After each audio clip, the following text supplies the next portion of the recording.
Right now, I've got a few words for some of our brothers and sisters in the occupied zone. The chair is against the wall. The chair is against the wall. John has a long mustache. John has a long mustache. It's 12 o'clock, Americans, another day closer to victory. And for all of you out there on or behind the lines, this is your song.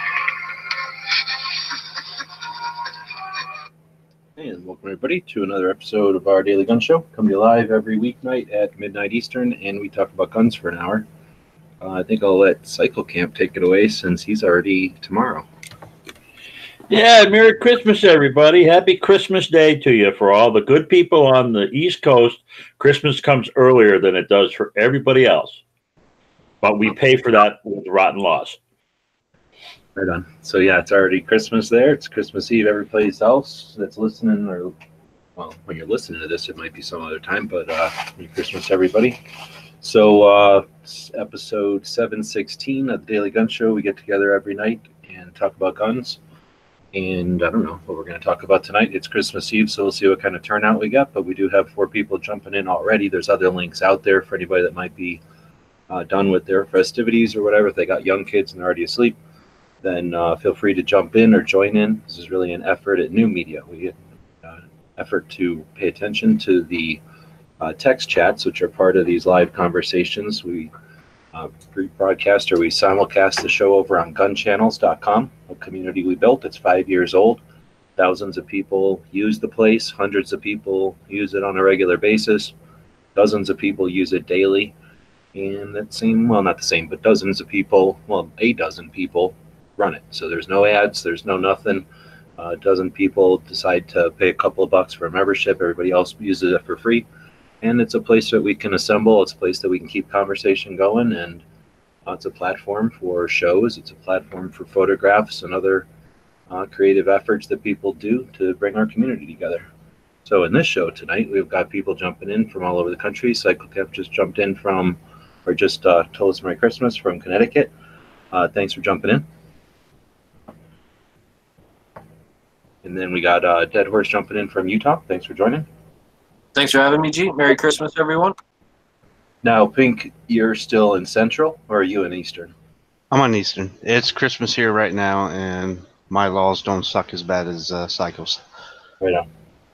So Pink's jumping in from Ohio, and then I'm down here in Arizona. So we got people out there from other places. You could tell us where you're at, and then the people that are joining you on that platform, wherever you are, you might be on the side that hates guns. And if you were on the side that was gun channels, you'd probably have a link if you have a red icon, or I don't know, other people out there too, maybe. But let us know where you're at. And then the people who are watching on whatever platform you're watching on can also know where you're at. Maybe that'll start a conversation. Maybe you'll find somebody new to chat about guns with. I don't know. I'm supposed to be in a good mood, so it's Christmas Eve and all that. But Matt just had a chat, and he told me about this Wrangler Star guy he's blabbing on about, so I'm trying not to harsh my good tidings with that asshole. So even though it's Monday and we normally talk about how to use the internet, I guess we can talk about Christmas. So we live in a pretty good country. We got pretty good Christmases here. Everybody having a good holiday this year? Yeah, it hasn't been too bad. You know, I don't know. I think like most people, you know, that you know, around Christmas time, money gets tight, and especially kids and stuff like that. If you got kids, and you know, but yeah, survived another year, and yeah, it's for me. Christmas is more about like, yeah, like, woo, I survived another year, right? So. Well, a lot of people, it's their time off too, right? You get a couple of weeks off to hang out. Yes. Not everybody, but a lot of people. I was going to say, I get Christmas Eve night off, and that's it. So you got to work tomorrow? Yeah. Tomorrow night or all day tomorrow? Tomorrow evening. I go in about 9 Eastern. But your store is closed for most of the day tomorrow, or is it open? It's completely closed. Okay. Yeah, even the Walmart's closed around here. Or tomorrow, I guess, too. Some 6 to 6, I think, or something like that. Yeah.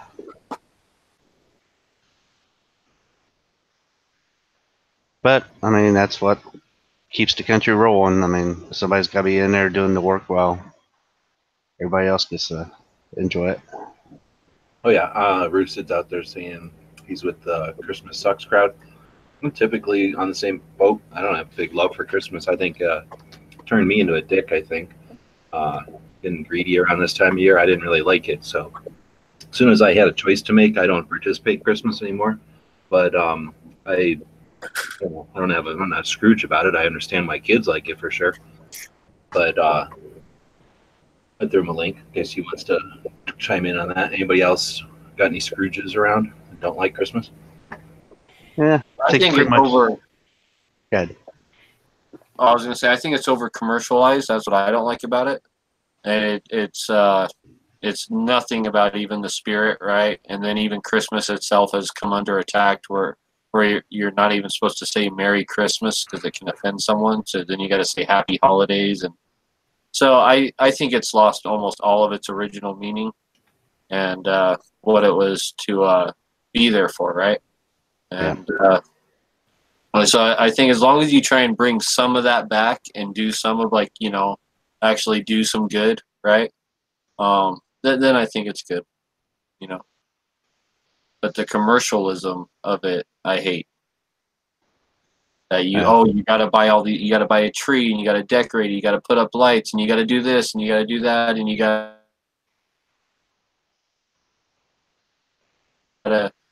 or whatever for your loved ones or they won't love or I just I don't like the commercialism.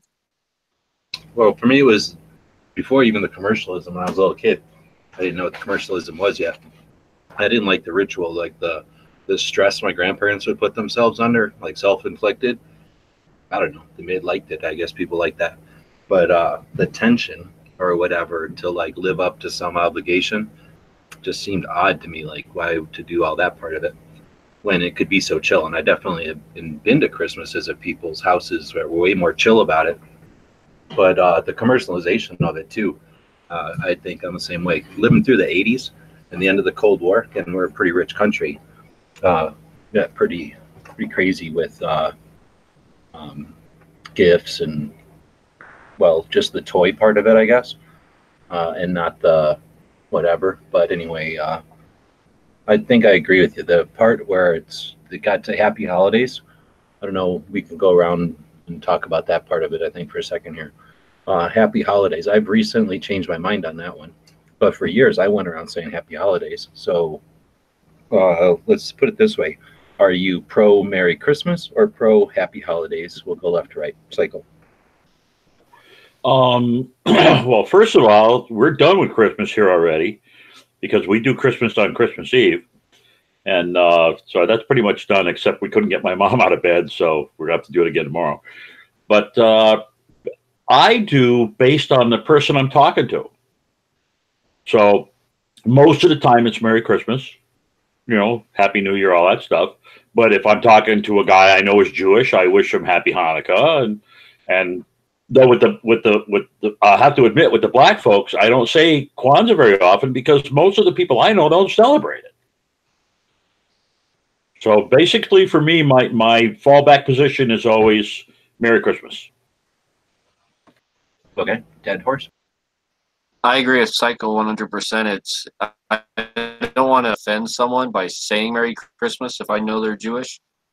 So if I don't know what they are or whatever, I'll just say Happy Holidays. But if I know them or have a feeling that, like it's not going to, upset them, then I just say Merry Christmas. Okay, Pink. Usually it's just Merry Christmas. Okay, Roosted. All right, I'm done eating grapefruit. Roosted. Apparently, I can't find the mute button. I usually go with Merry Christmas, or if somebody says it to me, since I'm not much of a holiday guy, I usually reply with like "same to you," or "you also." Yeah, I don't. right. Or something. Yeah. I don't run around wishing the Merry Christmas too often. Yeah, exactly. So, okay. I was going to say 30 plus years in the retail business has kind of gotten me away from, the old joyous holiday spirit and everything. Because Christmas usually brings out the worst in people shopping and everything else. So I didn't care when I was a kid. I think everybody said Merry Christmas for the longest time. But first off, I think you guys got to meet more Jewish people. I know tons of Jewish people. I don't know any of them that care about Merry Christmas at all. None of them take offense to Merry Christmas at all. And I don't think you got to go around saying whatever holy day, because it's not your obligation to know what somebody's holy day is unless they go around wearing it literally on their shirt or their sleeve or somehow indicating that they've got a holy day, right? So the holiday is a American holiday. December 25th has been a holiday, I guess, since like the 30s or 40s or something. So I went around saying happy holidays too. And I don't remember sitting down and saying, oh, you know what? But I think at some point it got beaten into me, either working at a restaurant or something, or because I didn't care. I didn't pay attention to it. I was a young kid. So I just started saying happy holidays out of respect to the assholes that made me say it, right? Which is basically infringing on my not giving a shit. So all of a sudden I had to give a shit, and I had to perceive that there was somebody getting upset about it when I really don't know if anybody got upset about it. So recently I listened to this thing from Prager, little blurb. It was like a commercial in front of a video I was watching somewhere. I was probably watching some stupid video on YouTube, and this Prager video comes on. Dennis Prager, radio show guy. I mean, does other things, I guess. Yeah, I've seen it. And he does this thing like, that it's basically an attack on secularism when you don't want religion, or is secularism religion? Secular is not religious. Okay, so it's the secular attack on the religious nature of it, which I think is the deepest, the deep root of it all. And then they put it under this correctness thing, or this like inclusion thing. Well, you're including everybody by not including Christians anymore. So I guess, that's part of it. But I don't end it there, because, if you don't count yourself as a Christian, or again, you don't have to know what some religion is somebody has. So it's not your obligation to be respectful of their holy days unless they somehow indicate to you what their holy days are, right? So again, if you guys have a prior knowledge of persons, whatever, interests and holidays and stuff, then you're going to know personally what to tell them. But in just general, not too many people are going to get upset when you say Christmas, because I don't think too many people anymore think of Christmas as, there is no actual Christmas, right? There's about a zillion different religions that celebrate a Christmas, and they all probably do it a little bit differently or whatever, have different traditions and whatnot. So anyway, I like the idea of it just being an American holiday. And when they're trying to say happy holidays, well, New Year's, I guess, is a holiday, but all the other stuff that people might put on this part of the year, which has been traditionally a part for all kinds of cultures and religions and traditions to do things at the time of the year when the days change from long to short or short to long or whatever. So anyway, I saw that and I started thinking, you know what, I'm gonna start saying it's Merry Christmas again. And I've been doing it intentionally because I never thought about it before until this year, right? So I've gone around saying happy or Merry Christmas in reply to people saying happy holidays at me. And I'm not going out and looking for extra ways to say it or anything. It's just that, like, if I go to a store, if I see somebody, like I went to the dentist the other day, I said Merry Christmas, and it's true. Like, people look at you like, holy shit, did he just say that? Like, not in a disrespect, like, oh, I was disrespected, but like, wow, this guy actually had the balls to say it. Like, people look up at you, like little old ladies look up at you and go, thank you. Like, in their eyes, you can see that they're like, wow, a person that said Merry Christmas. So anyway, I've been saying Merry Christmas this year. I guess after tomorrow, I guess you can practice that a little bit. But I don't know, maybe next year, think about it. Yeah, I like that video because, he said, in that video that you're talking about, he said, he's Jewish, but he'll go out and say Merry Christmas just because, they're trying to do the political correctness thing. I would admit, though, with Christmas and New Year's being right on top of each other, because they're always like a week away from each other, Happy Holidays kind of covers it. It's a hell of a lot easier to say Happy Holidays than it is to say Merry Christmas and a Happy New Year. That's a hell of a mouthful. Yeah, I guess if you're only going to talk to somebody once during this season, yeah. But anyway, I never really thought about it. I just got off the Happy Holidays train. And I'm going to say Merry New Year, Happy New Year, right? Yep. Let's see. It just said somebody subscribed. How do I make it tell me who just subscribed right now? Oh, right here. Second Amendment for Canada. Right on. So we got a new subscriber. I'm guessing that's a Canadian or somebody who's an advocate of Canada. And Bob told me that they're getting some issues coming up with handguns, which is lame. But good to see another Canadian subscriber. Always welcome. So we talked about saying Merry Christmas, whatever. But how about like Scrooges and that? Did we get into that at all, or do we need to? As far as I think Roosted was saying something out there. Were you just kidding around, or are you an anti-Christmas person? I'm not really anti-Christmas. I don't think I count as a Scrooge. I'm with you guys. I don't like the commercialism and what it's come to and how shitty people are out and about in the world, you know. Well, I don't put up Christmas tree lights on the house, Christmas lights on the house, because that's just virtue signaling. I don't give a shit about that. And everybody else in the neighborhood has great lights, so I just drive by and enjoy theirs. I don't really care. But I stopped putting the tree up because it's a real pain in the ass, and I was only doing it for my mom or because people were coming over to my house for the holidays. So it's great now. I don't decorate or anything, but I do have a lot of Christmas cards, and my birthday is right around this time of the year too. So I got my fireplace mantle is just, you couldn't fit another card on there if you wanted to, and that's enough decorations for me. That's just fine. Right on, and that's neat because is it the only holiday where we do that, where we effort towards getting in contact with people we haven't talked to in a while? Yeah. I mean, yeah. I think it is. I'm trying to think of another holiday. I mean, except for like, I think Thanksgiving's like that. A lot of people get together with family on Thanksgiving. Oh no, get together. But I'm saying as far as like I'm going to send my Christmas cards out, and that's an opportunity for people to catch up. I mean, I don't talk to my sisters and brothers and kids and stuff to know what is going on until I get a Christmas card and it tells me a summary of what happened or whatever. I get that from friends and family around the country, you know. So that's how I keep up on stuff that I don't. Do you get the Christmas card novel? Yeah, like I say, from a couple. I love those. Those are great.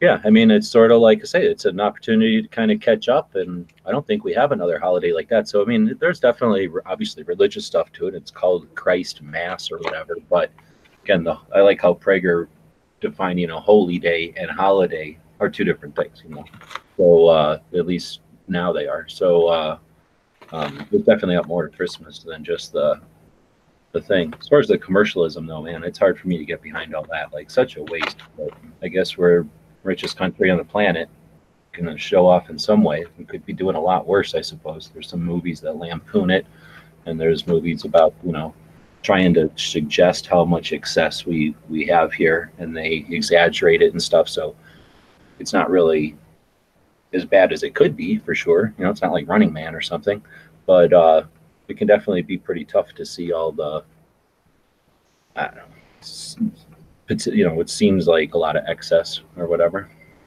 Do you think, I mean, maybe I don't really pay that much attention. Is Christmas this year been about the same as other years, going up in amount of stuff out there or down? I would say it's almost down, or else maybe I just didn't go to the store as much, but I didn't see anywhere near as much stuff, just, garbage around, like the little stuff you put around your house or whatever. Like, I didn't see that anywhere near as much as in some, not last year, but in past years.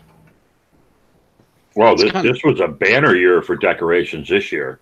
Yeah. We got 3 or 4 new families on the street, and they're just going berserk.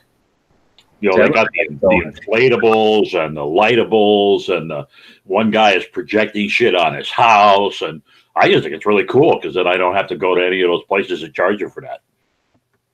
And with the technology, more and more people's doing the Christmas songs that their lights flicker to the music, that they blast out on the. And it's just one speakers. thing, like you're saying, you like put it out in your front yard, it points at your house, and it's not like a week's worth of setting up stuff and like 3-dimensional things and lights, the string out and all that. Right. Well, I mean, the computer kind of like flickers the lights with the music. Yeah, it synchronizes it. Yeah. Synchronizes, yeah. Yeah, I mean, that technology is getting more advanced. More people's doing it and everything. So I had a grandfather that was all into putting out a bunch of crap, so I'm about as anti putting out stuff as I can be because I had to do it for too long. Like I was forced to do it, and that number one way to get me to not like it is make me do it a bunch of times. My favorite understated decoration was to put an electric candlestick light with a blue bulb in the windows, because that always looked really classy. You know, from the outside, it was very subtle, and it was easy to do, and it always looked really nice. What is it again? You know, you get the light that looks like a candlestick, and you put a blue bulb in it. Oh, okay. So it's kind of soft. I mean, you could get the flickery bulbs; those are really cool too. But I like the blue ones because it's a softer light, and it's not like in your face, and it just looks good. You know, it looks very cheery. Now, like some of those blue lights that they're coming out with now, kind of plays tricks with your eyes. It's kind of like the blue that's on some of the cop cars now. So it kind of draws my attention to it a little bit more, or something like that. Oh, like it looks like there's a couple of cop cars in the distance, more than just the red and green or the red that it used to be. Right. Yeah, no, I'm talking about the old, like 4 or 5, maybe 7 watt, you know, incandescent. You know, I know that's evil to have incandescent lights, but that's what I'm talking about, with the little mini bases in them and all that. Yeah. In fact, I can remember when I was a boy, us having those lights on the tree. Oh, yeah. And you had to put you'd screw the light into the socket, but you had to put the reflector in there first to keep the light from getting near the tree branches and setting the tree on fire. Mm-hmm. Well, do you remember the old silver trees that you would set up a fog light that had 4 different rotating? It had a wheel that rotated in 4 different colors. Oh, that yeah. Showed up on it. Yeah, Oh, I've yeah. got 2 of those. There's actually a house in Connecticut that's actually a Christmas tree and light museum.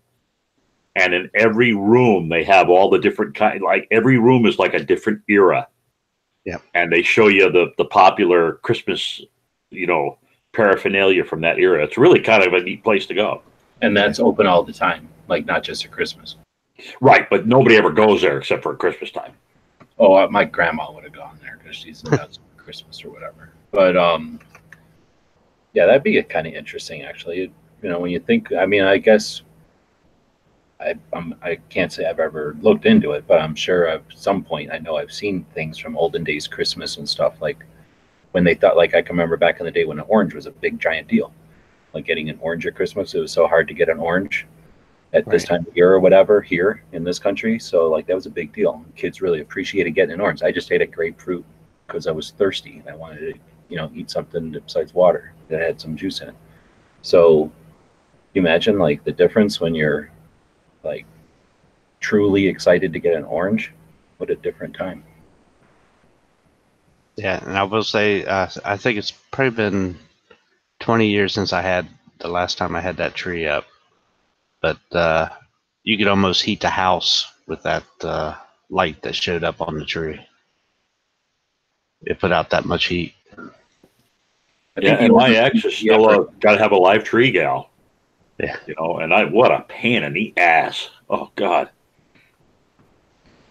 I can still remember the oldest lights were the ones where they were a cord and a little clippy thing. I think it's the next generation after what you're talking about, because I can remember seeing ones where you had to put the little piece of metal on each time, but you basically had a big heavy extension cord type of thing with these little outlets in it, which made it even heavier.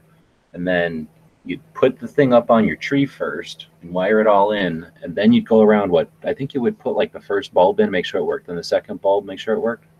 And you'd basically, I think that was the process, or else sometimes you'd string a light out before you put it on the tree. But anyway, but those things, they didn't work if a bulb was out, right? So you had to go through this big process, and then sure enough, because they were for more fragile, I guess, back in the day, you'd be farting around, and sure enough, half the Christmas tree lights were off. And then I don't remember if you could I think it was like at some point we were all excited because it got to where it would light up until the burnt out bulb, and then you could figure out which bulb it was.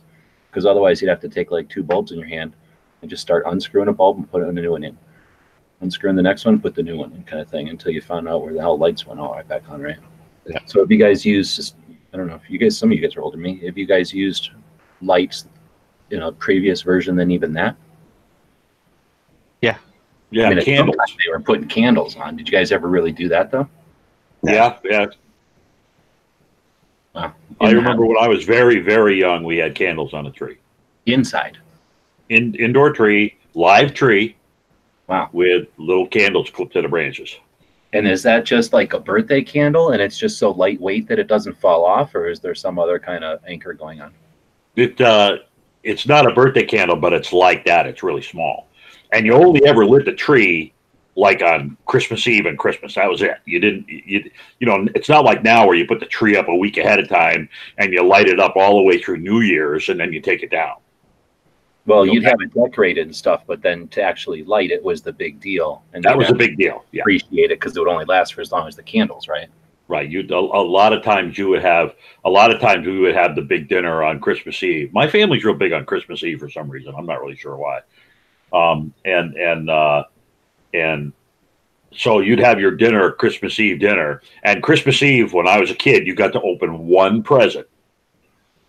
And then Christmas morning was when you opened all the rest of them. But you lit the tree Christmas Eve, and everybody oohed and ahed at the Christmas tree and all that kind of crap. And then the next day you did the big brouhaha thing.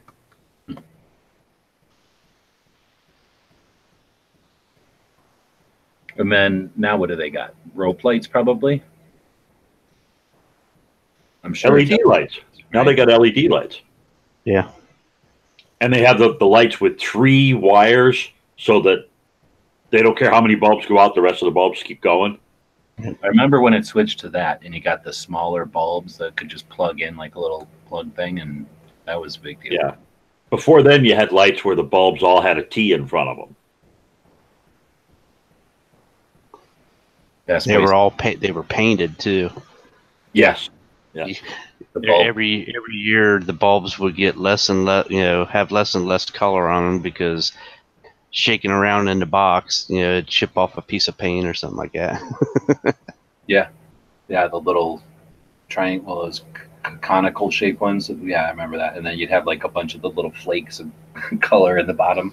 Yeah. And I don't really like colored lights.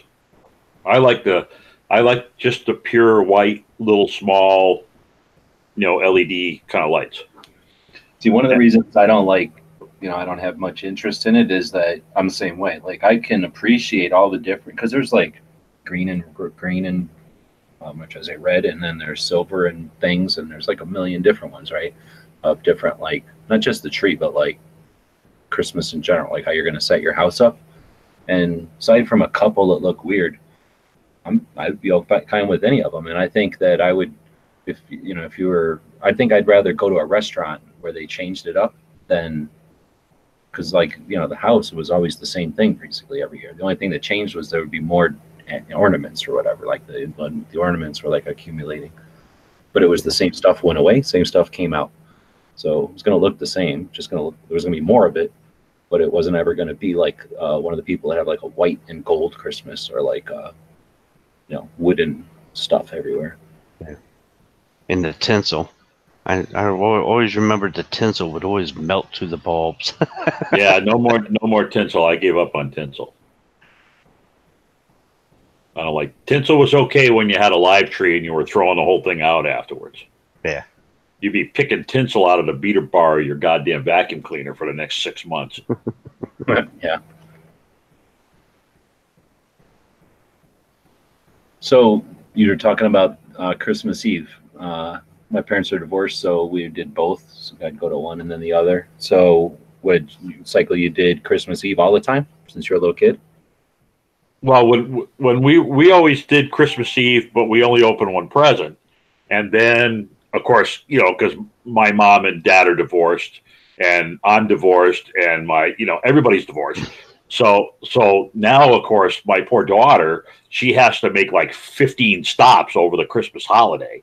So we started doing Christmas Eve, and actually that would be the holiday my daughter used to host. And so it would be her husband's side of the family and our side and our family would get together Christmas Eve, and then Christmas Day, her mom's family has the big family with lots of kids and lots of grandkids and great grandkids and shit. And so she would use Christmas Day to go see all of them, and that's how we got into the cycle of Christmas Eve, because my family's really small. So we would knock off our family and his family, and then Christmas Day she would go over to her mom's side of the house.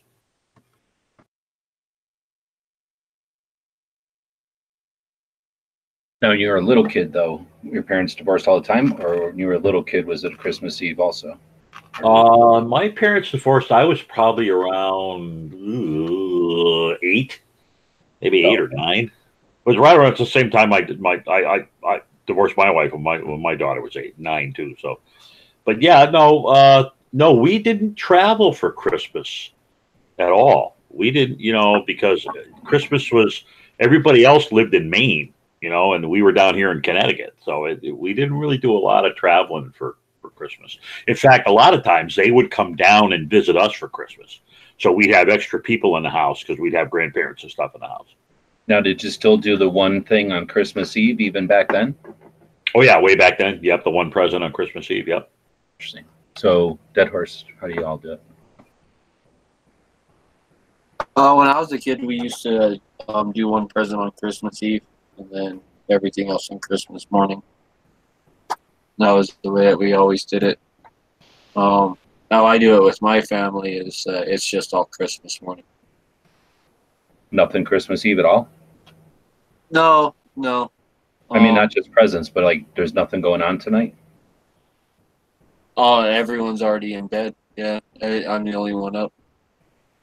So they'll be up at like 6 a.m. wanting to do presents. So all the kids are in bed, but we're in bed by 9 p.m.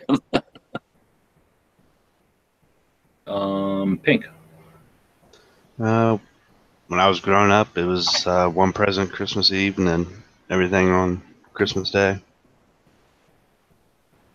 And you Dead Horse and Pink, your parents were together? Yeah. No. Oh, yours weren't? No. Well, but I guess it depends, because divorced parents is one thing, but having 2 Christmases, I guess, is what it means. Is if you had 2 Christmases, some people divorced had only one Christmas anyway. No, one Christmas anyway, because my dad lived in a different state. So. Okay. Yeah. Roosted. When I was a kid, we did the one present on Christmas Eve and a couple things Christmas morning. When I raised my own kids, we did everything on Christmas Eve. Opened all the presents and stuff. Huh. See, that's why I was a dick, because I'd go to one place and do everything on Christmas Eve, and then go to the other place and do everything on Christmas. So I just did everything twice. But even when it wasn't like that, well, it was always like that, I think. But maybe when it wasn't, they'll still do their stuff on Christmas Eve, and then they leave one present for Christmas. So when I was a little ass kid, it was Christmas Eve, everything. Like, cause, I don't know, because I guess they were divorced, and we did everything on Christmas Eve. And then there'd be like the present from Santa, like if you got a bike or something. It was like the big thing was Christmas Day. We always did. The only thing that came from Santa Claus at our house was the stocking on Christmas morning. Like, we'd do all the gifts from mom and dad the night before Christmas Eve. Oh, that's interesting. So this has got to be a cultural thing. So we did our sock on December 5th on St. Nicholas Day. Has anybody else done that, or you all do your socks on Christmas? We didn't do stockings. At least I can't remember. No, so stockings are always Christmas morning because Santa would fill them up at night. Yep, that was my house. And up to last year, I was still doing that for certain members of my family. I always made sure that, like, if my sister happened to be at my house for Christmas Eve and was staying over, I made sure there was a sock for her filled up the next morning. And same thing with my mom. We have stockings, but all of our stockings are for the animals. That's who gets the stockings in my house. That's Oh, like that's cool. we put the dog treats and cat treats in and stuff. So, That's cool.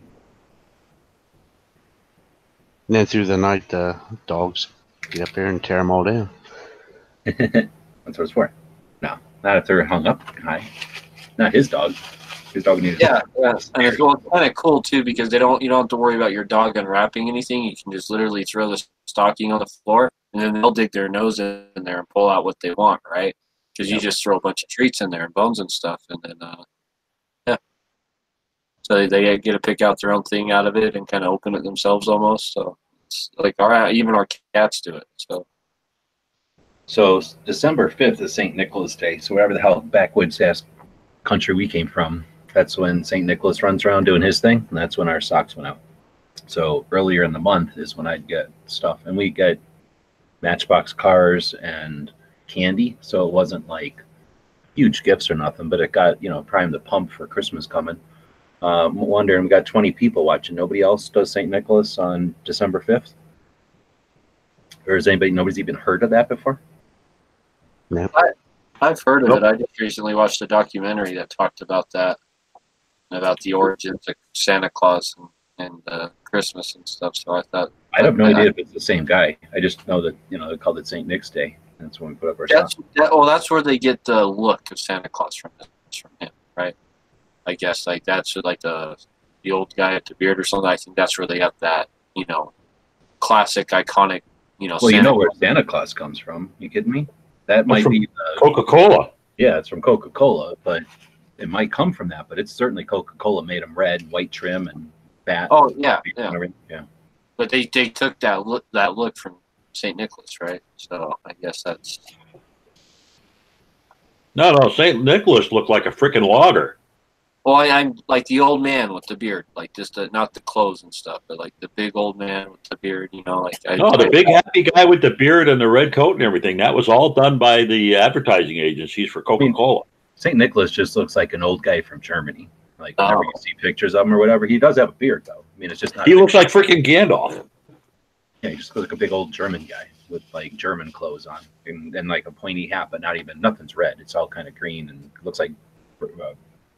Is it Oktoberfest or something? But you never see them. All it is that's when we put up our sock or whatever. So Gary, we're talking about what days we do this Christmas stuff. Sounds like you did yours today. The presents and everything, yeah, we did this evening. And the meal and everything's going to be tomorrow. Now maybe that's why people do Christmas Eve though, because then that way you get all done, and then otherwise, if you got any number of kids, I can imagine.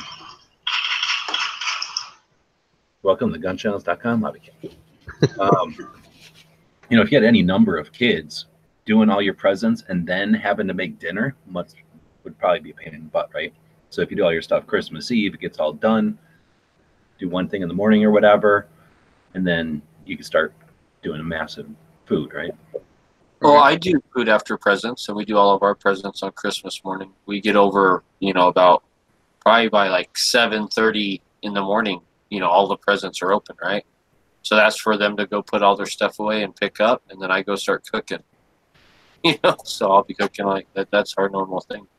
We cook just as big of a dinner for Christmas as we do Thanksgiving.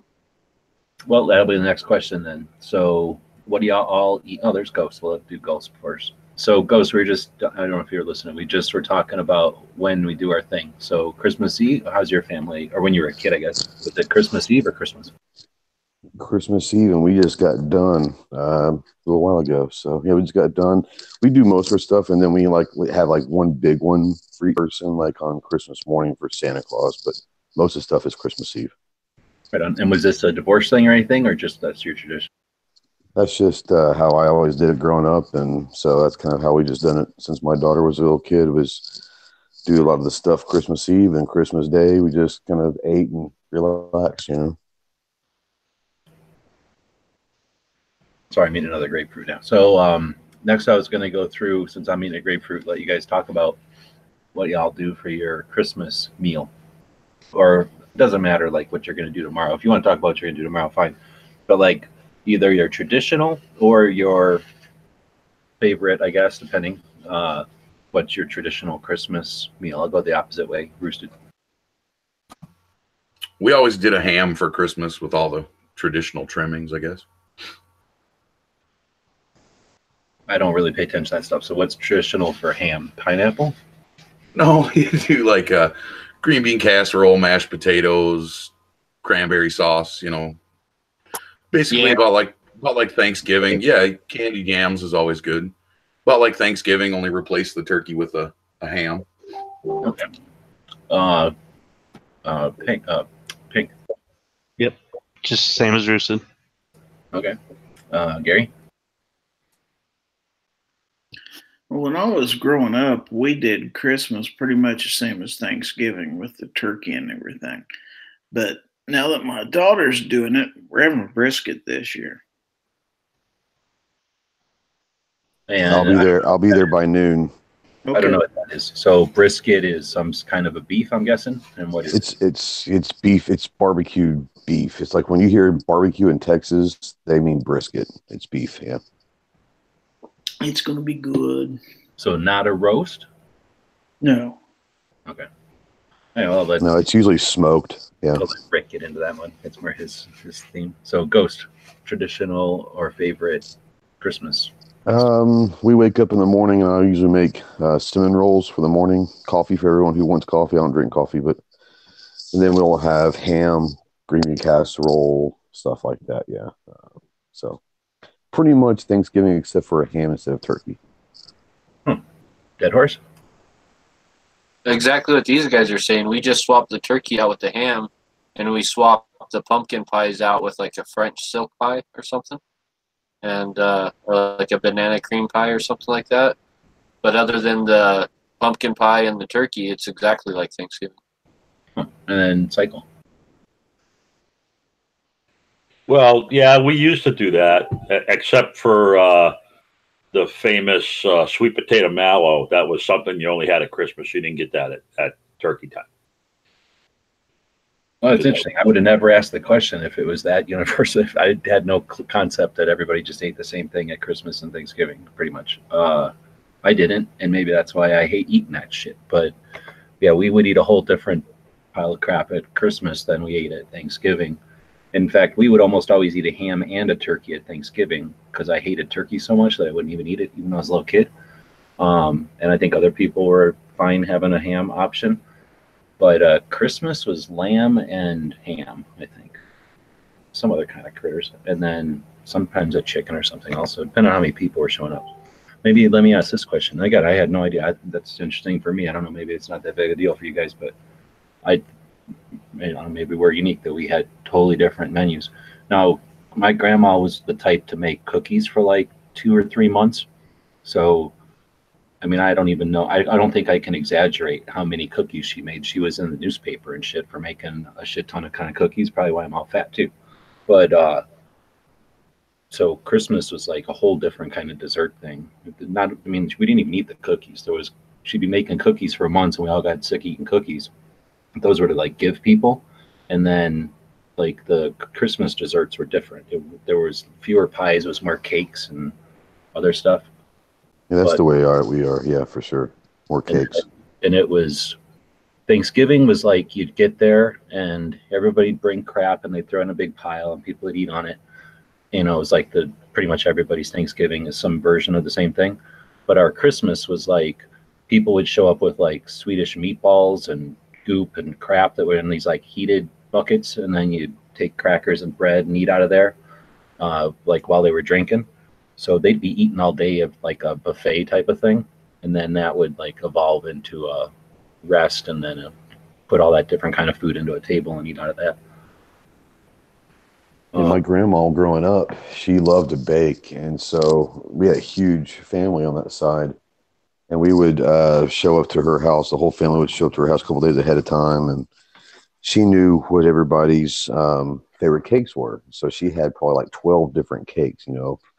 Yeah, everyone's favorite. And we just kind of ate all these different cakes. Yeah, I've been there, and it's like this is my cake, so I'm getting 2 slices. exactly. Out of all these other dozen ones, yeah. I didn't even like eating Swedish meatballs though. So, here I had a question that I couldn't get in edgewise in Ellis's chat earlier, or was it Matt's chat? Somewhere we were talking about Gary.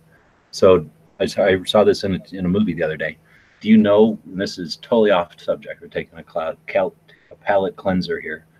Does anybody know when the world started eating chicken the way we eat chicken today, as an actual, like, there's beef and there's chicken and there's pork? It wasn't always like that. It wasn't until maybe when we cloned a chicken, right? That one single chicken. Nope. Chicken McNuggets is a whole nother lifetime for chickens, but no, this was a paradigm shift before the chicken McNugget, and that was Tyson. It was before that. It was in our history. Kentucky Fried Chicken when he. Nope. I think that had to do with when they started getting mad about all the fat that was in meat. Nope. Pork, beef and stuff. His thing was a chicken in every pot. It was shit. That's a good one. But it wasn't. Yeah. No, that was way older. Roosevelt? It was actually 1950. It all goes back. All factory farming, in fact, goes back, well, at least all chicken factory farming goes back to this one lady in New Jersey or somewhere over there. And she had ordered 50 chickens and they accidentally sent her 500.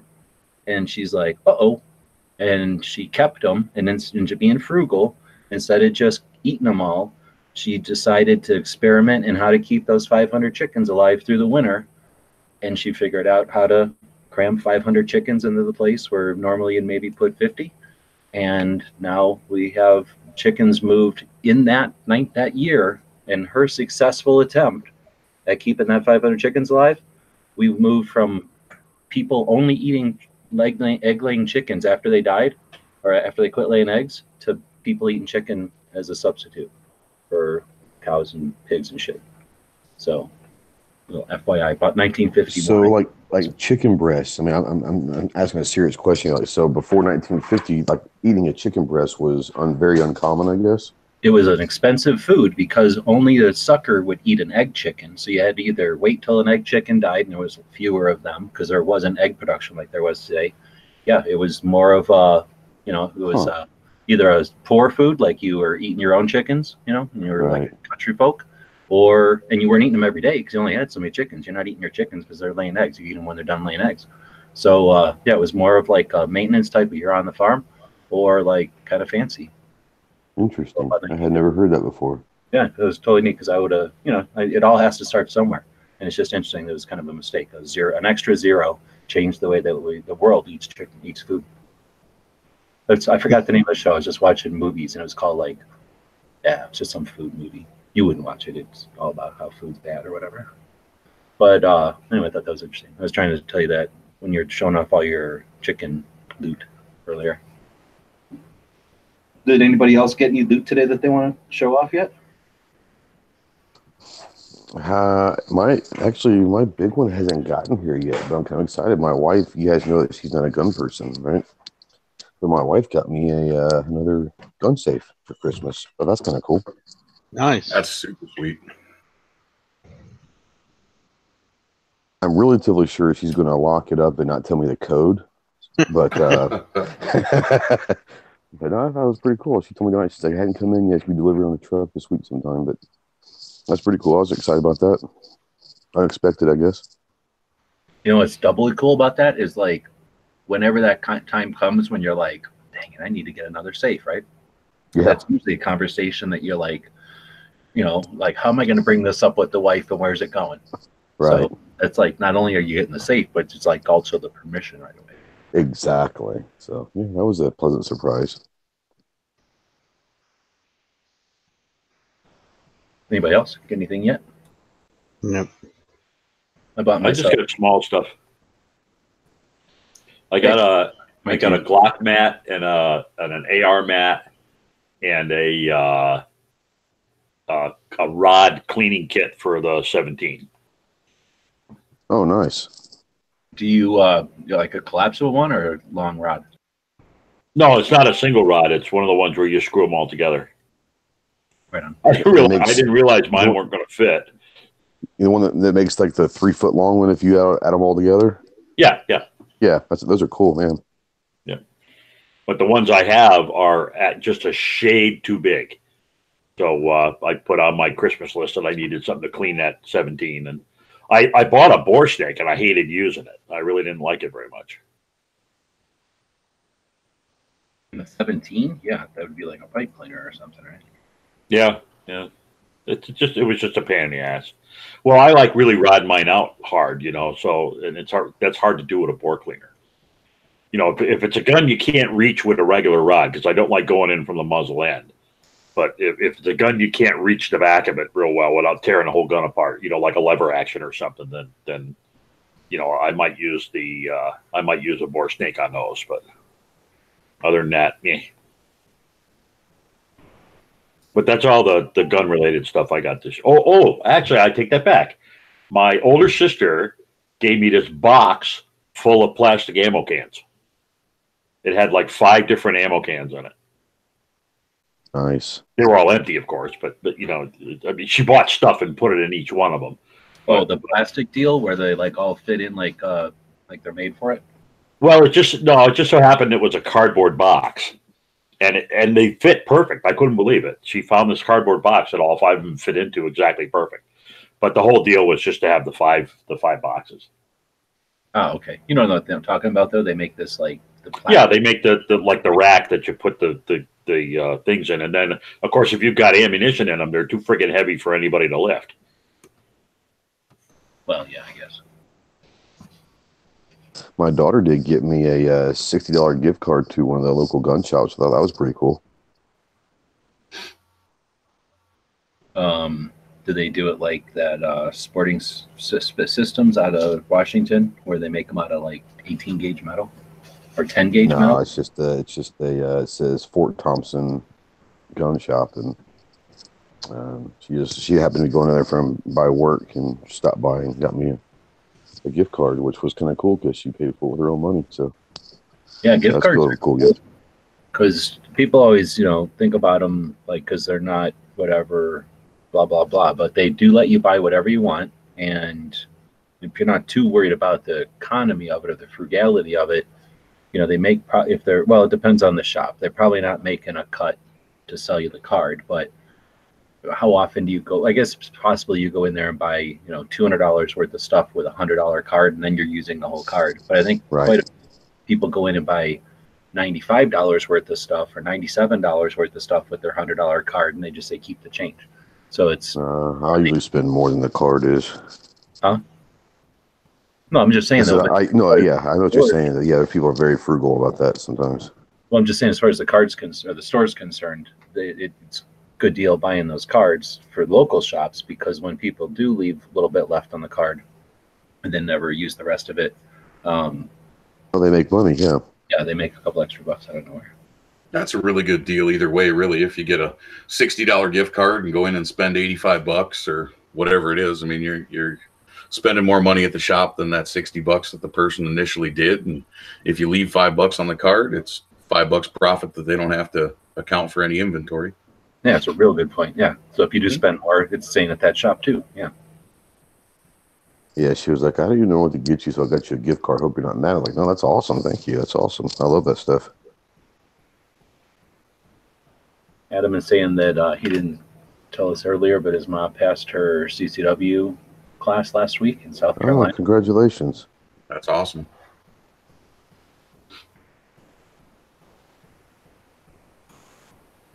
All right, palate cleanser. We'll go back to asking people what they got for Christmas, but I played this song at the beginning of the show, and I'm wondering if anybody can ID it.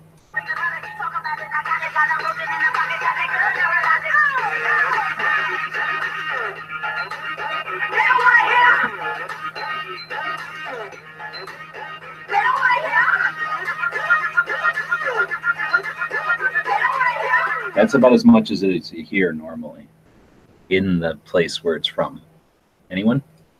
Nope. Got me. Almost say No it's idea. place. It doesn't really have anything to do with guns, but it has to do with red a little bit. Half red. Half red is in pink. No, that's Also half red, I guess. Pink, I would have known it because it also has to do with some of Pink's interests. Technically, I guess, but all right. So back to anybody get anything good for Christmas, or did you already get stuff for Christmas? Luke? The only thing I've got for Christmas is what I got myself. So Yeah, I haven't got any gifts. I got some cards like Psycho was saying. I don't do nothing with them. I just look at them or whatever. But about all I got, and then bought myself a couple of Bannerman catalogs. So they were looking at those or doing that video or whatever. I started looking at them online, and I saw a couple of them were on eBay cheap. So I grabbed one for like $14 shipped, and the other one was $19 shipped. So I figured that was worth grabbing. A lot of times, sometimes they can go crazy prices. Somebody either didn't know what they had, or maybe the prices are going down.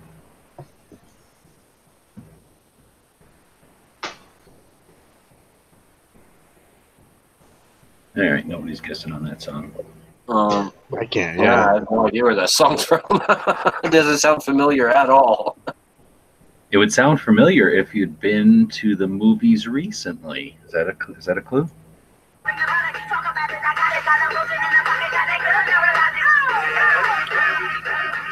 I don't know if I'll get a copyright strike for playing 12 seconds out of it. I'm pretty sure that wasn't an Aquaman. No, not an Aquaman. Was that in? I saw you do a Bumblebee? Spider-Man review. I don't remember you playing that song. Well, I didn't play any songs on the review. Yeah, well, that's what I'm saying. Yeah. It sounds like an animated thing. Definitely sounds like an animated thing. Oh, so that was in that movie. Every time they show the Spider-Man anime Spider-Man, who's this little girl Spider-Man, I don't know if I think From the parallel universe, right? Yeah. Yeah, so every time they show the one Spider-Man from one of the universes is a robot, and then a little girl, and then a spider. So I don't know how those three things are Spider-Man, but somehow those three things are Spider-Man in the future. Her, show her Polly- inside of her robot. That's what she's doing. Polly Parker, or what was her name? Polly Parker or something. But I think they show the spider biting her, and then she doesn't have any abilities other than she can jump into her robot really fast, and then her robot kind of painted Spider-Man. She can talk to the robot, and she can talk to the spider, and the spider she put in the robot, and the spider controls the robot. Yeah, the spider It's runs. kind of like an Iron Man type Spider-Man. No. Yeah. The spider is just a little regular spider, but it's inside a big robot, and she jumps in. Every time there's trouble, she just jumps into the robot, and then they play this song.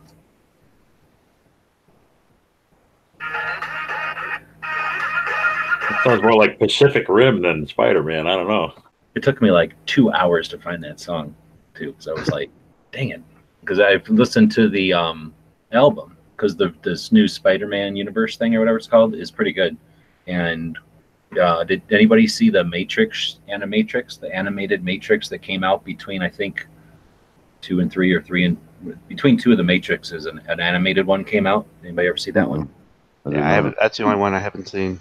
Whoa, really? You've never seen the Animatrix? I watched about the first 5 minutes of it, and I got like distracted, and I haven't been able to get back. Yeah. So if you even like the Matrix a little bit, if you like the first Matrix, that's all you got to like. You don't have to be involved in any of the other Matrixes, which got weird. But that first Matrix was, the rules of Matrixes or whatever. And then they made the Animatrix. I can't remember if it's 3 or 4 or 5 little cartoons that are all put together in one movie. And it's just like you watch one cartoon, then you watch another cartoon, then you watch another cartoon. And then maybe they tie together, I forget. But basically, it's just like watching 3 animated versions or maybe 4 animated versions of the Matrix story from not Neo, from other people's perspective. But before we knew about all the other crap in the other Matrix movies. So it was actually really cool because it's 3, each style of animation is totally different. So that's how the Spider-Man movie is. It's like the one Spider-Man is drawn from one way and another Spider-Man is drawn a different way. And anyway, so the music is very much like that also. It's like just weird music from all around. So but kind of like Heavy Metal, the movie Heavy Metal. It's kind of like that, but way faster. And anyway, so I was listening to the soundtrack. And what's weird is if you listen to the soundtrack on YouTube and you watch all the videos, you might as well, you've just seen most, like 90% of the movie. Not in the right order, but you see like most of the movie just watching the videos. But I couldn't find this song. And I knew that song was in there. So it's like da da da da da da da da da da da da da. So anyway, so it was driving me nuts the other night. And I was looking around online, and for some reason they did not include that song in the official soundtrack. So, I looked for it and I found it. And I can only find 29 seconds of it. Either they stole the song or there's some copyright issue or something, because it's like not out there and it's not on the soundtrack. And you can only find this one like 29-second clip of it. All right, so there's a little Spider-Man for your Christmas. We're going tomorrow. We always go watch a movie on Christmas, and we're going tomorrow to watch Aquaman. And I've heard it's really good. I don't like Aquaman because he's stupid, but I like that movie. Neither do I. But yeah, my sister said it was great. She loved it. Well, my wife and daughter want to go see it because they like think the guy's hot. But I've heard this actually isn't a bad movie either, though. Well, all I wanted to know is if Mira had like the skin clingy green suit on, and she said she did. So now I'm going to have to go see the movie. Penny Parker, that was her name.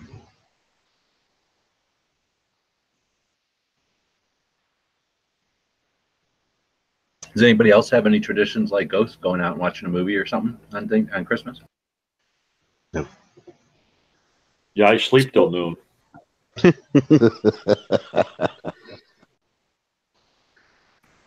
No, seriously. I mean, I call my dad. I call my dad on Christmas morning, but other than that, I just generally let the world go by on Christmas Day. Christmas Day is like a me day. I just hang out and I don't do anything. Yep, sleep in, get up and eat, and then go to work. That's usually what it is for me. Yeah, I mean, I'm having a bad day because I'm already eating the leftovers from today. This is bad.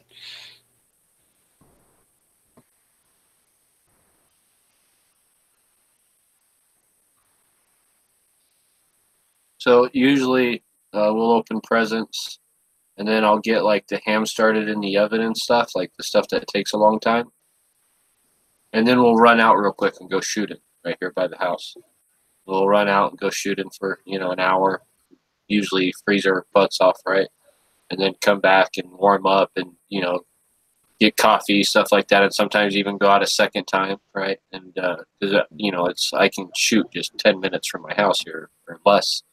And so we just run out there, shoot a lot. That's usually someone always gets a new gun or something for Christmas, or ammo or something, right? Like gun related or new optic or something. So yeah, so usually shooting's a big part of our Christmas. But luckily we get to shoot so close that we can just like run back and forth and come back to get warm. Right. So most people in the gun community usually get something, like you said, firearm related, and they want to go to the range. So I get an email from the range today. And I'm an officer at the range, and I didn't hear about this, but the range is closed today and possibly tomorrow because they're going to be bush hogging something because they're we're getting electronic targets for our rifle range. Well, so none of our ranges are open on Christmas. Well, see, we just have a padlock where you just go in and out whenever you want. But yeah, they're closing because there's going to be workers. I said, who's working on Christmas Day? And why would they work on Christmas Day at the range when everyone wants to go shoot on Christmas Day at the range? It didn't make any damn sense to me. You're right, because nobody's going to be working on Christmas. So right. And if they were like, who came up with the brilliant idea to do work yesterday or today, I guess, wherever you are, and then today, have it like, oh, you can't go in there because they started working. Well, how do they start work tomorrow? Yeah, and they're not going to be there tomorrow working, so why close the range tomorrow? Start the day after Christmas. Yeah, exactly. Exactly. It's just brilliant. So I'm going to go there tomorrow. If there's nobody working there, I'm still going to shoot tomorrow if there's nobody there. Our range is underwater, so we're out of luck. Underwater? You get a lot of rain? Yeah, and our range is right at the intersection of two major rivers. So we're in a floodplain. Oh, cheap land. Yeah, so that's, we don't really worry about the range very much from, pretty much November right through April. We don't worry about it too much.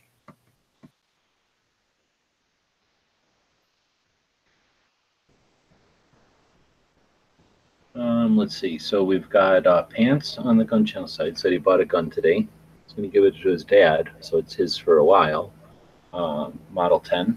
Smith & Wesson Model 10. Nice gun. 38. And then Model 10, wasn't that that was also called the original M&P, was it not? Yeah, basically. Well, it was a military police, and then it became right. Yeah. And then that's, I think, why they started calling them M&Ps again, right? Because that's exactly. Yeah. Yesterday, I was saying he got his niece her first bow this year. Hope to start a new tradition of shooting bows together on Christmas. So, like, I guess he means they're going to take the bows off of presents and put them downrange and shoot at them. But that would be pretty cool, especially because a lot of times you can shoot bows in your backyard. So here's how you know you're old. Sitting there eating lunch with the guy who I've been going, or breakfast the other day, with the guy that me and Joe have been going to SHOT Show. This will be our 14th year going to SHOT Show. So we're doing our traditional figuring out what we're going to do, right? And this is how I know I'm old. He tells me about how his 3-year-old granddaughter was walking past the Christmas tree the other day and first noticed that all the presents are sitting there and just about blew a gasket for a 3-year-old. Like she figured out that all the presents were there. And I'm like, oh, that's great. And then I'm sitting there going, talking about my friend's 3-year-old granddaughter. I'm old as hell. Because he's younger than me.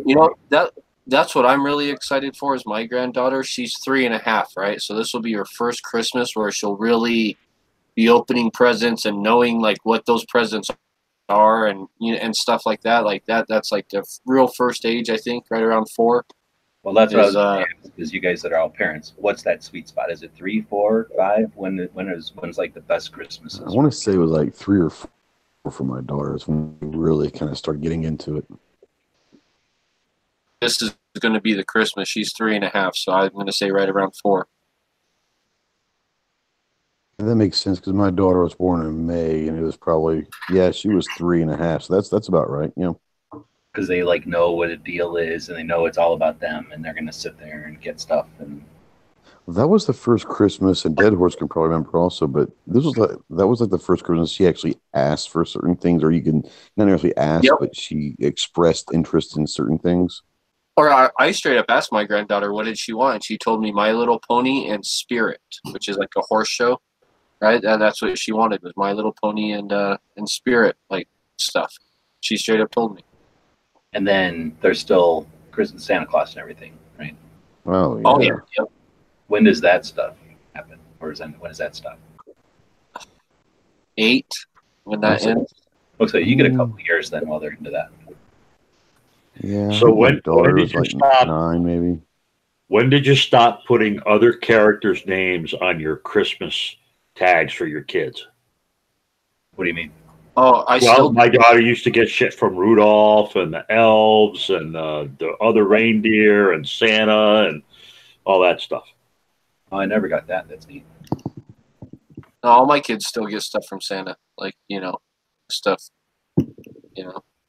Usually that's the stuff like the stuff that they need, right? Not like. Oh, that's a good question. That's like the socks, the shirts, the clothes, stuff like that. All that stuff's usually addressed to them from Santa. Oh man, you're making him take the heat for that stuff, huh? Boy, that's weird. So we're gonna go left to right. Are clothes presents? Yes or no? Just a yes or no. Cycle. Yes. Dead Horse. Yes. Ghost. For an adult, yes. For kids, probably not so much. Gary. Same answer as Ghost. All right, Pink. I'm going with Ghost answer. All right, Rooster. Clothes are definitely gifts.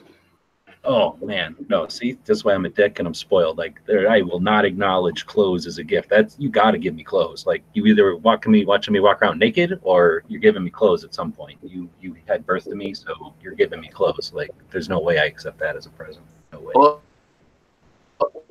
I can see it both ways because I got one, like, it doesn't matter what you would get him. He's like, oh, clothes aren't presents. I got another kid who's into a certain genre of clothing.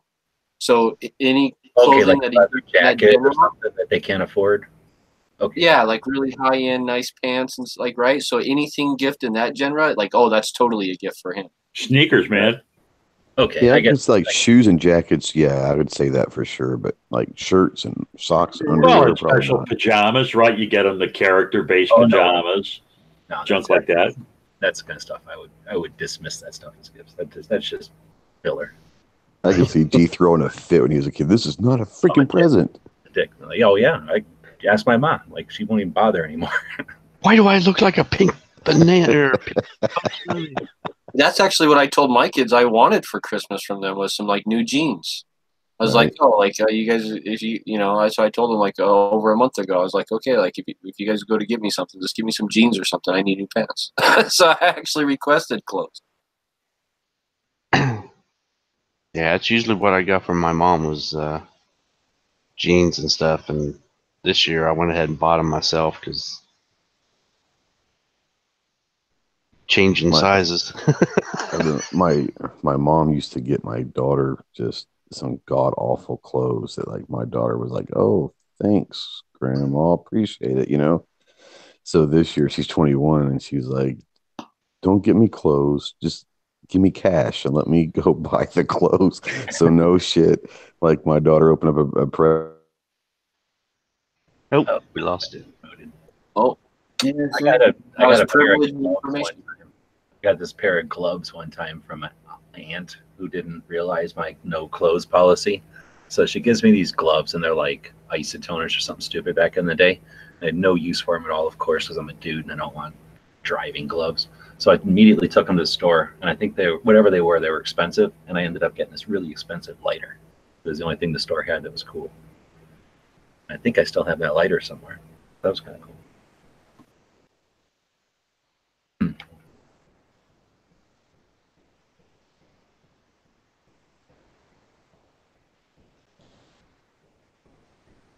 Well, I got my little granddaughter a My Little Pony thing from Amazon, a jacket, I guess, like a hoodie type zip up sweatshirt thing, whatever. This is a jacket, right?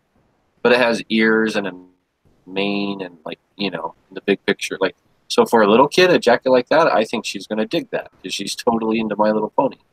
So, I think some clothes, just depending on the kid and their age and what you're actually getting them, I think clothes can be a gift. I guess, well, I would almost call that like a costume type of thing or something. I guess I wasn't thinking that. I was thinking like the socks wadded up and then like put in wrapping paper as if you just need socks anyway, kind of thing. No, like Cycle says, that's the stuff that we give from Santa. We let him take the heat for all that. Yeah, I would say like underwear and stuff. If it's something you'd go buy on your own, like on a normal Tuesday, then yeah, I can see that's not a present for sure. Because that's See, we were freaking poor growing up, man. If you got underwear and shit for Christmas, that was great.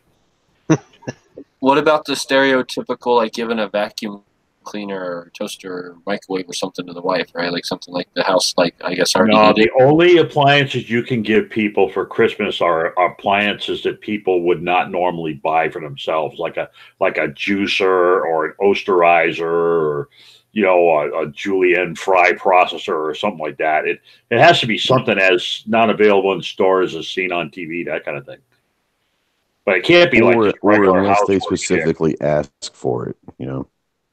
Yeah, like a KitchenAid. I mean, yeah, I remember the year I got a KitchenAid for Christmas, and that was like cool. I love that thing. Yeah, I got my daughter an attachment for hers today. Yeah, we get my mom's stuff to the KitchenAids have like a what do you call it? Like a motor coming out the front. What do they call that? Like a motor access out the front. That little knob out the front of a motor. Yeah, the power takeoff there. Yeah, power takeoff. That's where you put like the grinder and all that other stuff.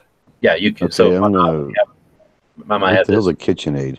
Well, KitchenAid's a kitchen mixer, right? You put a bowl in it, and it's for like making cookies or It's a really batter. heavy duty okay. mixer. Yeah, it's Yeah, a yeah, heavy okay. duty I mixer just with a didn't power know it was take off called in the front. I know exactly. I just didn't know it was called a KitchenAid. Well, KitchenAid's a brand name. Yeah. When you see it, Oh, okay. it's got that PTO sticking out the front, and that's where you can put like say because they're saying I got my mom like attachments every year, like a thing to make raviolis or a thing to stuff sausages or a thing to make juice. Like they make like 1 billion attachments you shove on the front of this mixer.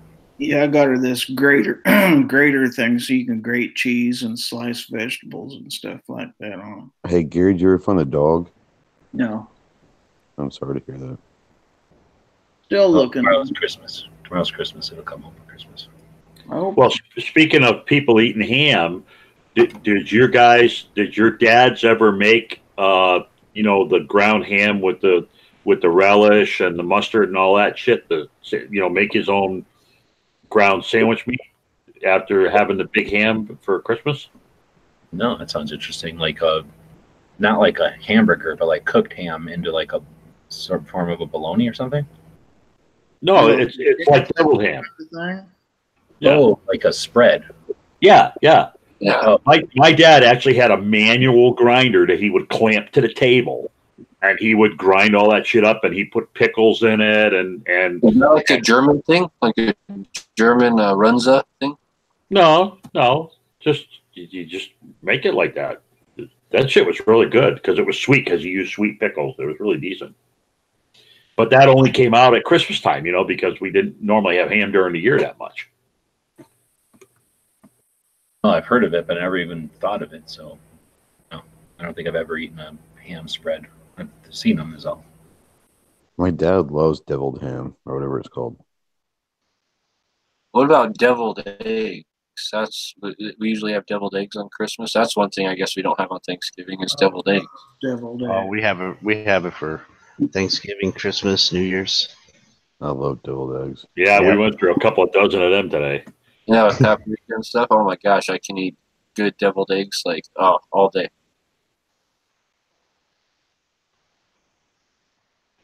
What about other foods like eggnog and stuff? Any of you guys into stuff like that, like the other specialty holidays stuff? Yeah, eggnog. We don't do eggnog for Thanksgiving, but we do eggnog for Christmas. But that's because we jazz it up. Yeah, we've got. Ghost is just having a dickens of a time tonight. Keeps trying to give out that privileged information. I know. Every time he gets ready to tell us a story, he gets. The elf on the shelf keeps kicking out his internet connection.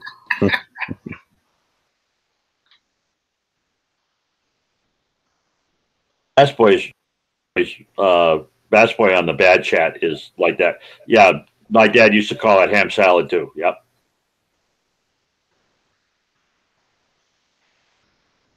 You cut You out can buy that in stores now. I bet it's not as good though. Yeah. Oh, there's no way because whatever So they it's do, like kind of like tuna salad, kind of like but with ham. Is that what you're saying? Yeah.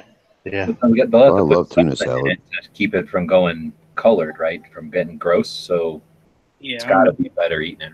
I make my own tuna salad. That's good stuff. Oh, I love tuna salad.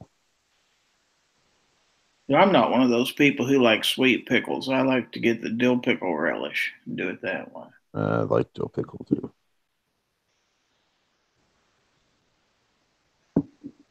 You were saying about the deviled eggs, I think. For me? Yeah. Got kicked. Oh yeah, I got cut off. I live in Arkansas, so we're lucky to have electricity, much less cell phone service. But no, we actually for the first time this year we brought out the real eggnog. My daughter's 21. And we had put the brandy in there and a little bit of rum in there and all that, and she drank it. She does not like brandy apparently, so. It was brandy. I like one it. think Wild like turkey in it.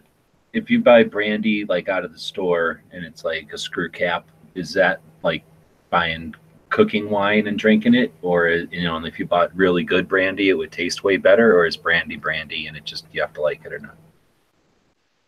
Well, I went to a brandy tasting on a ship one time, and come to find out I like cheap brandy. I don't like the expensive stuff. I'm the same way. I'm also the same guy. I'd rather drink Dewer Scotch than like some Glenfiddich or something like that. I like cheaper stuff. Not because I'm cheap, it's just I don't know. I like cheaper brandy also. No, I like top shelf Scotch and stuff. I don't 'Cause like drink Scotch it, to begin drink with it very neat. I don't much. drink Yeah. it on the rocks. Yeah. Yeah, I'm not a Except big for Scotch gin. guy. It'd be Tanqueray or forget it. Yeah, I mean, if I drink Scotch, I don't mind a Dewer or something, but I don't like Scotch. I'm not going to spend a lot of money on it. I like Tanqueray, but there's another brand called Gilbey's, which is about half the price and tastes almost as good. Almost. So with Well- the eggnog, that's one of them things where I'll drink it for like a year and then I won't want it again for like 3 years. And then I'll be like, oh yeah, eggnog. And I'll drink it for a year and then I'll never drink it again for a few years. I'm off. We used to cut it in half with milk because we Yeah, couldn't afford yeah. regular eggnog. So we I would. just can't drink it that thick. It's gross. So I'll definitely Yeah, cut it. we had milk with it. Yeah, just because it's so thick. Yeah.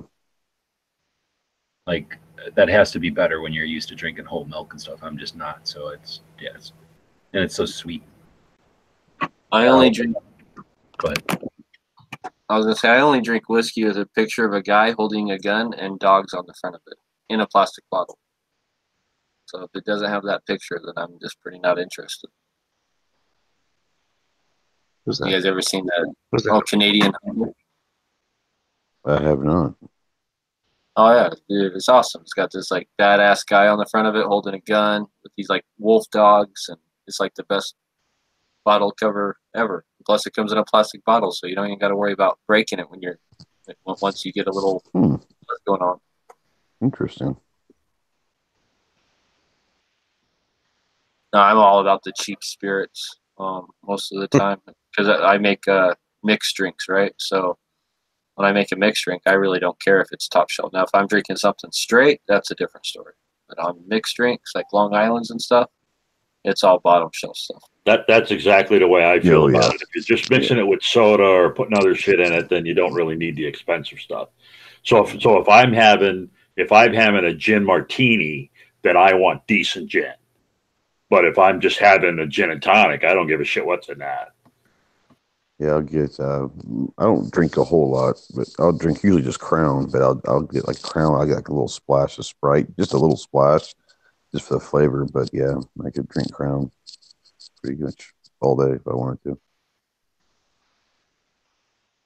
Which is interesting because I found out that the reason why I like it is apparently when I was younger, my grandpa that I loved so much, he died when I was 13. He apparently was a raging alcoholic. I just never knew it. He was a very functioning alcoholic, and all he'd do was drink Crown. And I wonder if that's why I love the smell of Crown, is because it was my grandpa. That's probably exactly why. That's probably why I like Crown is because of my grandpa and my dad. I remember like this, both of them growing up drinking Crown, right? So Crown was the first thing I ever had when I was 5 years old. My dad never drank Crown. Yeah, my dad didn't drink it. He drank beer, but that was not a whole bunch. It was my uncle that pretty much welcomed me to the hard stuff. Dad was usually Scotch, 12-year-old Scotch. Yeah, hell, we would. booze for a bit, but I'm gonna palate cleanse it here and have you go back to the olden days. And if you can remember, if there was the best Christmas present you got as a kid toy, try going backwards to that one. Cycle. The best thing I ever got for Christmas was a 10-speed bicycle. Well, actually, it was a three-speed bicycle. How old do you think? Oh, geez, I was in middle school, so I was probably around 12 or 13, 14, right in there. So was this like first bike, or was this like your first time where you had independence? The first time we ever had new bikes. All three of us kids got brand new bikes, and we'd never had new bikes before. All our bikes were all rebuilt. My old man would find them on the side of the road and rebuild them and give them to us. We were poor. Yeah, we were wrong side of the track, kind of poor. Right on. Dead horse. Nintendo. a regular Nintendo, the original, back in 1984. Ghost? Man, I just remember I was like in third grade, and I got a set of camouflage top and bottoms, which I was not interested in the military. And I got a laser tag. Remember the old original laser tags?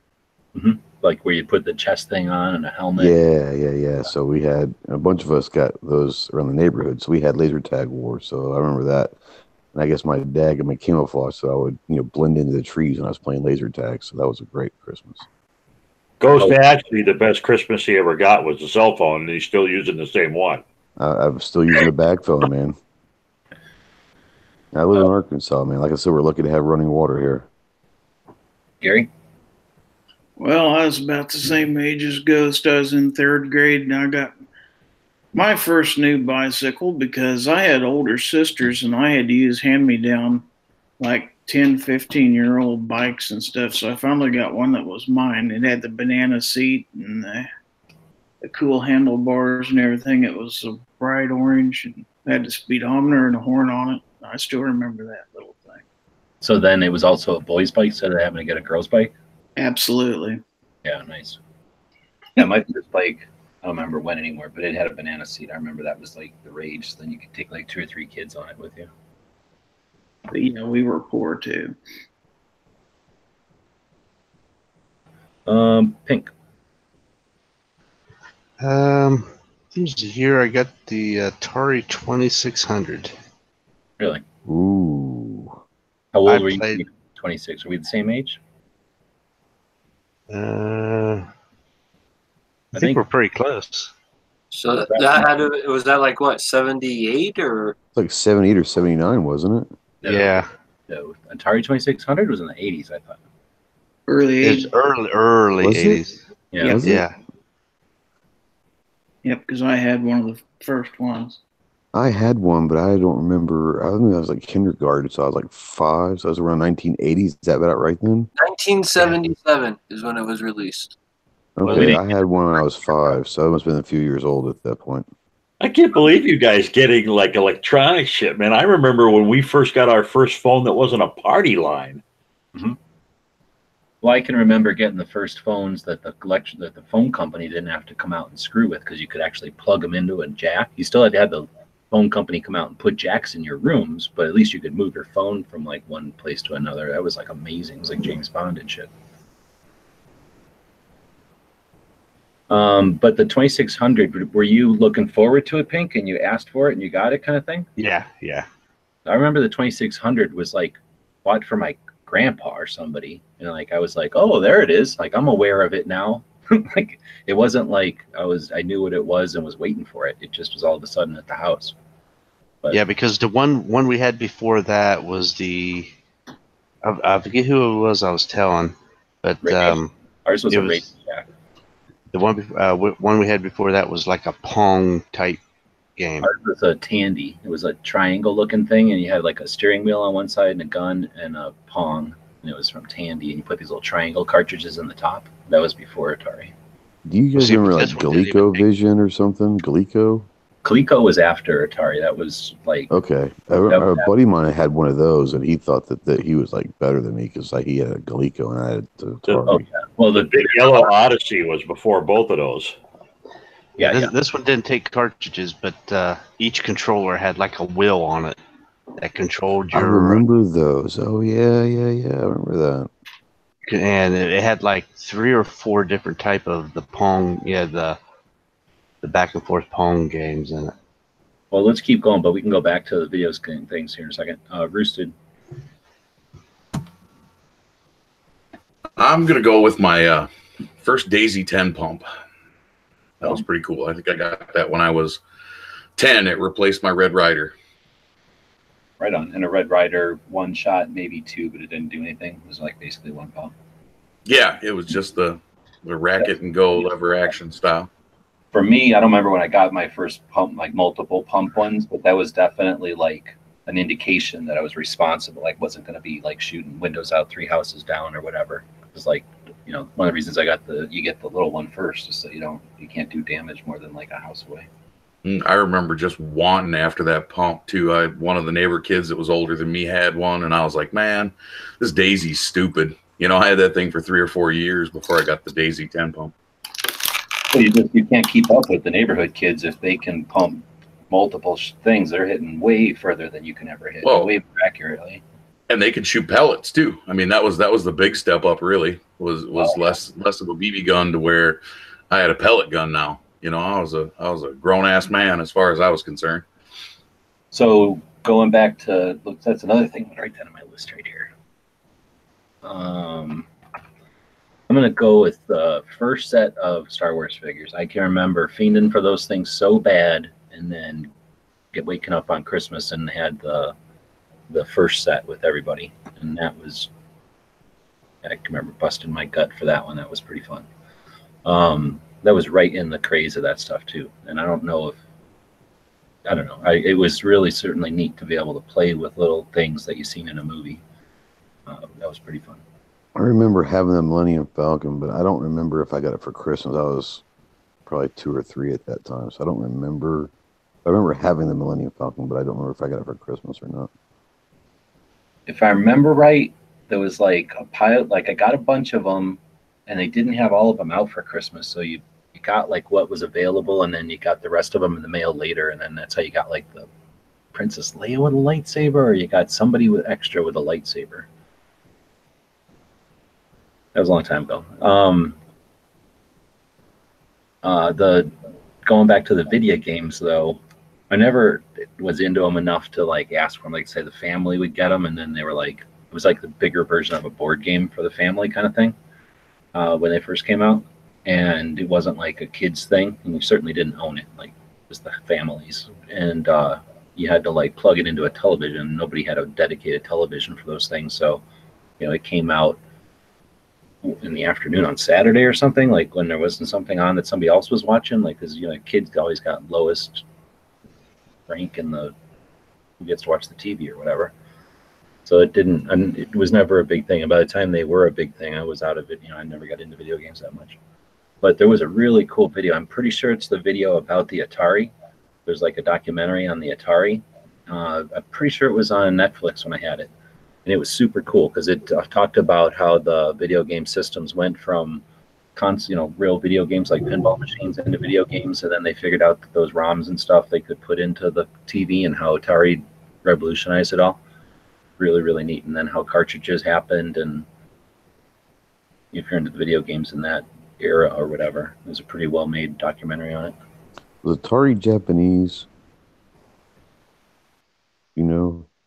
No, Atari's totally California. Is it California? Okay, I didn't know where it came out. So basically pinball games, and then pinball games, they figure out, hey, we can put TV screens in them, and that's better than making a video or a pinball game. And then boom, Pong.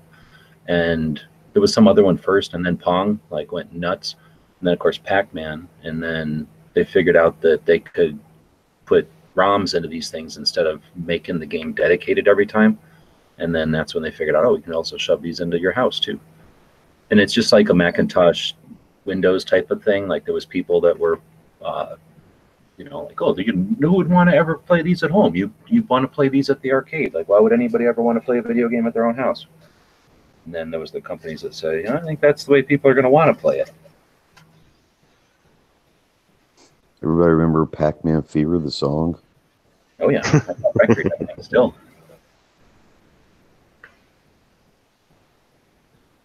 That's the I remember I used to going to the I used to remember going to the roller skating rink, and we used to love when Pac-Man Fever came on. We were little kids at the roller skating rink. So that Coleco was way after 2600, though. That was already like fancy graphics, and it was 2 later, I think. There was something in between. I just remember a buddy of mine when we were probably 2nd, 3rd grade, I guess, had one, and he just thought he was just the big dog because he had that. And we're like, no, good for you. Yeah, but the difference in graphics was like amazing between 2600 and Coleco. It was like things were almost rounded almost. And there was noises in it. I think the Coleco had a thing where it could make noise, like talk to you, like the video games would have, make it sound like people were saying stuff. Was Pitfall, was that Atari or was that, what was that? That was Pitfall? Atari. Okay, I used to love that game, man. Well, that was definitely a game changer. Like that changed that was a whole like level of whatever, like resolution better. Yeah, jumping over the quicksand and all that. Like, oh wow, this is cool. Well, look, I look like a little dude. Before that, it was either like a little square thing with a thing sticking out, and it was a tank, or it was a round thing, and it was, or a square thing, and it was supposed to be a ball. Like you only had like bases and balls and squares, and then all of a sudden there's a dude. Holy crap, Right. he's running. You know, I was doing some shopping at Walmart, and they had this little controller that you just plug into your TV, and it's like the Atari inside the controller now. Yeah. Right? So it's just an Atari controller, but it comes like pre-programmed with like 20 games. And then they had a second one that had like 20 different games, and then a third one that had like 10 different games. And but they were just all old Atari games and Activision games and stuff. It looked like an old Atari joystick with like a one little button in the corner. Yeah. Oh, cool. Cool. But everything was inside that except for the cord, you know, to plug into your That's TV. crazy. So it was kind of cool. Yeah. So you talked about getting the pump guns that you could shoot pellets. Does anybody remember when they got their first pellet gun and then you could shoot pellets in it? I can remember getting one that shot the little discs. Oh, we're talking like real BB gun though. When you get to 177 BBs, right, then you get a 22 caliber BB gun or pellet gun, and all of a sudden you can shoot pellets. And you can also get 177 pellets, but you have to have either a breech loading or a bolt, or the little pistols that let you put the, you know, they'd have like a chamber back there. Or breech, I guess you could put a little pellet in there. I got a Crossman Pumpmaster 760 at the age of 5. And you could do pellets That's in that the big big long little fight strip. That's that big long one. Yeah, it's pretty good sized, and it comes with like a 5-shot strip for pellets, and so you just run that strip through it. But then it had a reservoir where it would hold like, I don't know, at least 100 or more BBs, right? So, but it actually had a rifled barrel, so it was, you know, somewhat accurate. I still got a couple to this day, and they were, I don't know, I think that's one of the most iconic pellet / BB guns ever. That Pumpmaster 760. I gotta go look at which one we're talking about. Only gun I ever got growing up was a cap gun. 760.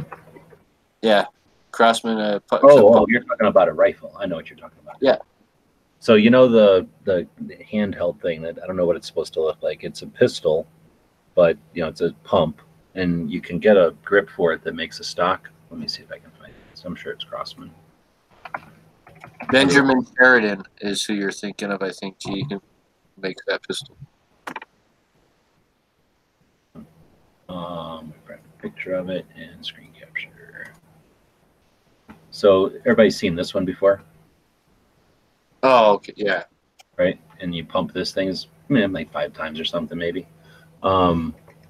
This was the one that I always had different BB guns. This is the one I was looking for because you could put pellets in there and then the darts. And that was a mask. If anybody was shooting darts out of their stuff when they were kids. Yeah. You know, I'm talking about the little darts though. Yeah. I've seen little darts, but I've never shot them ever. Really? Nope, I've never shot them. I think we had one that actually had a dartboard. We shot him at that, but it didn't last long. See, for me, it was be able to shoot them in the basement. So I had a trap or whatever I could shoot my BBs into, but it got boring. I just didn't like shooting at it, where I could get a dartboard and then also just any piece of cardboard and start shooting my darts at it. So that's interesting. Nobody's shot these darts. I was going to say that I was doing the inventor's deck and looking up Quackenbush, and then the other guy who invented air guns, basically. I found out that the one guy, Quackenbush, who invented, not Quackenbush, Anyway, the guy who invented Daisy, I don't think that was Quackenbush. The one guy came along and invented air guns, and then this other guy came along and also invented an air gun. They were kind of competitors for a while. But the one guy was not only building the air gun, but he was clever, and he built all the machinery that made his air guns. I think that was the guy from Daisy. And then the guy who made the guns that Daisy eventually came along and bought and incorporated, but basically he started the whole thing. And that guy invented the machine that makes darts. And up until like 1996 or something, the dart machine that he made in like the 20s or something was making darts. And every dart that we ever shot, anybody in this country, world, I guess, was shooting darts off that same machine.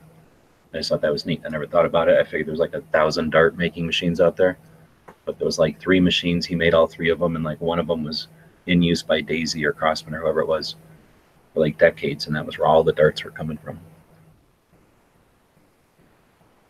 So when you talk about getting the pellet guns, I can remember the pellets I shot once in a while, but for me it was being able to get to access to them darts and being able to shove a dart in there was the, I don't know, I felt like I was tranquilizing elephants every time I shot the thing.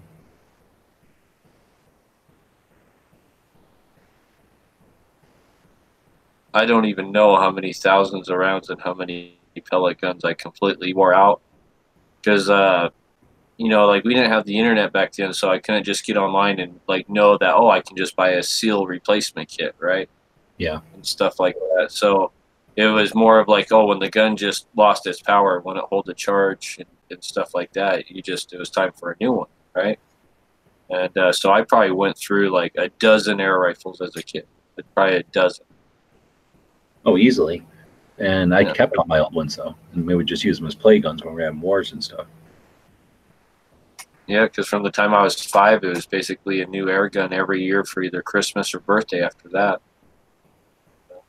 Every year. Well, we've been going for a long time. It's got to be 2 a.m., I guess, for the East Coast. And no matter where you are, it's about to be Christmas if it ain't already. So I want to say Merry Christmas to everybody from the Daily Gun Show and all the hosts that ain't here and all the other people that join us on our panel that are not here right now. And for all the other people that are in the audience typically that aren't here right now. Merry Christmas, everybody. Anybody else want to throw anything out before we wrap it up? Please on my dog. Drive safe. Yeah, Stay home. Be aware. Just Have fun. enjoy your family if you can. Yeah. Leave it at that. Thanks, everybody. We'll see you tomorrow, I guess.